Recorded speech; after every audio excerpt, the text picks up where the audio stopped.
أكبر الله أكبر يوم الفتح حتى يرى الله ورضي جنة الله রাত্রি আমল করার পরে আজকে ঈদ আল্লাহ আমাকে মাফ করে দিন আল্লাহ মুসলিম জায় মাফ করে দিন তামাম আলামের মুতাবিন্দা রাখায় আমরা বলছি আপনি আমাদেরকে মাফ দিবার জন্য কুরআন হাদিস ধর্মপ্রাণ মুসলমান ভাইরা, আমরা আজ তালশহর পশ্চিমপাড়া ঈদুল ফিতরের নামাজ সুষ্ঠুভাবে সুন্দরভাবে সম্পন্ন হয়েছে।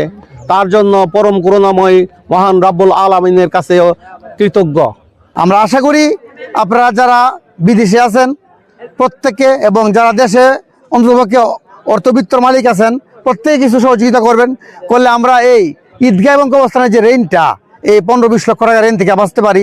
প্রাণের তাল শহর সত্যের সন্ধানে, প্রাণের তাল শহর সবখানে।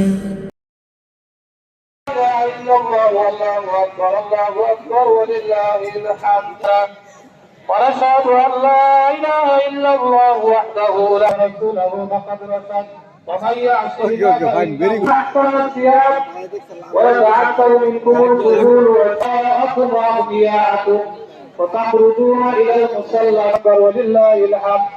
قال النبي صلى الله عليه وسلم لقد أمرتم بقيام الليل فأقلدوا جوائزكم. আসসালামু আলাইকুম ওয়া রাহমাতুল্লাহ।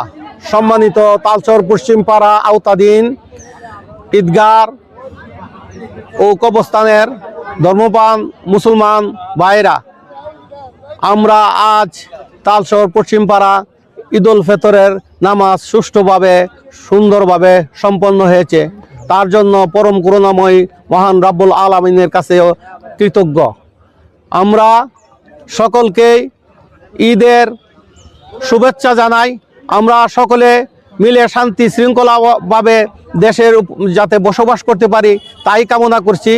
আমাদের এই তালশহর পশ্চিমপাড়া আওতাধীন ঈদগাহ অধিবাসী বিন্দু যারা আছেন সকল লোকের প্রতি আল্লাহর অশেষ রহমত বরকত নাজিল করুক, আমাদেরকে দীর্ঘ হায়াত দান করুক, নেক আমল করার তৌফিক দান করুক।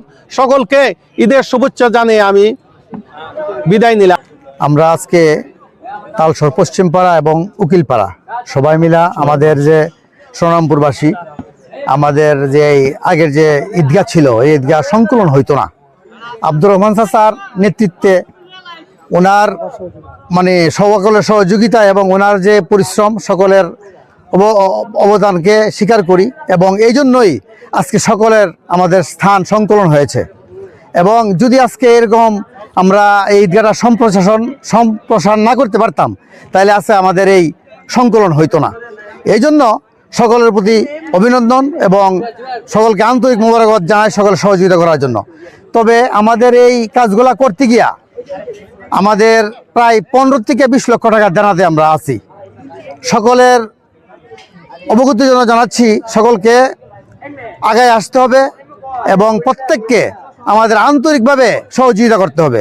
আমরা আশা করি আপনারা যারা বিদেশে আছেন প্রত্যেকে এবং যারা দেশে অন্ততপক্ষে অর্থবিত্তর মালিক আছেন প্রত্যেকে কিছু সহযোগিতা করলে আমরা এই ঈদগাহ এবং কবরস্থানের যে ঋণটা এই 15-20 লক্ষ টাকা ঋণ থেকে বাঁচতে পারি। তার পাশাপাশি আমাদের যে এই কবরস্থানের দক্ষিণ পাশে আমাদের একটা পুকুর আছে, এই পুকুরটাও আমরা ভরাট করার চিন্তা করতেছি, কারণ আমাদের এই কবরস্থানও সংকলন হচ্ছে না। বিভিন্ন কারণে আমাদের এটা বলা হয় নাই, এতদিন টাকা নাই, বিভিন্ন কারণে হয় নাই। এখন আপনাদের সহযোগিতা আমরা কামনা করি, আমরা আশা করি আপনারা সকল সহযোগিতা করলে আমরা এটা করতে পারবো।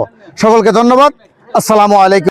আমাদের এই ঈদগাহটি দেখে আমাদের এলাকাবাসী এবং আমাদের পুরা ব্রাহ্মণবাড়িয়া জেলায় একটা ঐতিহ্যবাহী ঈদগাহতে পরিণত হয়েছে। বিভিন্ন জায়গা থেকে লোকজন আসা যাওয়া করেন এবং তার জন্য খুব প্রশংসা করেন। আমরা তালশহর পশ্চিমপাড়া এই ঈদগাহ পাশে আমাদের কবরস্থান এবং আমাদের এখানে আপনারা দেখেছেন আর দু একটা ভিডিওতে আমাদের এখানে ঈদগাহ নামাজে সবাই স্বতঃস্ফূর্তভাবে অংশগ্রহণ করেন এবং সবাই খুব মুক্ত হস্তে দান করেন, যার জন্য আমরা এই পর্যন্ত এতটুকু যেতে পেরেছি। আমাদের সামনে আরও অনেক কাজ আছে, আমরা সামনের দিকে আরও অনেক দূর এগিয়ে যাব। বিশেষ করে আমাদের ঈদগাহ এবং কবরস্থান সংলগ্ন একটা হাফিজিয়া মাদ্রাসা প্রতিষ্ঠা করার একটা প্ল্যান আমাদের প্রতিষ্ঠার লগ্ন ছিল। যদি আল্লাহ কখনো সামর্থ্য দেয় আমাদের এলাকাবাসী সেটা করবে, সে আমরা আশা ব্যক্ত করি। আজ পবিত্র ঈদ উল ফিতর। ঈদ উল ফিতর উপলক্ষে দেশ ও প্রবাসে সবাইকে জানাই পবিত্র ঈদ উল ফিতরের শুভেচ্ছা, ঈদ মুবারক। তো আজকে আমরা আছি তালশহর পশ্চিমপাড়া ঈদগাহ মাঠে। তো ঈদগাহ মাঠের যে নতুন যে সৌন্দর্য, এদিকে চলো, নতুন সৌন্দর্য দেখে আমরা খুবই মুগ্ধ। তো আমরা অনেক বলেছিলাম যে আজকে ঈদের জামাত আমরা ঈদগাহ মাঠে পড়তে পারবো কিনা। আল্লাহর অশেষ রহমত যে বৃষ্টি হয় নাই, আমরা সবাই মিলে ঈদগাহ মাঠে সুন্দর করে ঈদের জামাত আদায় করেছি।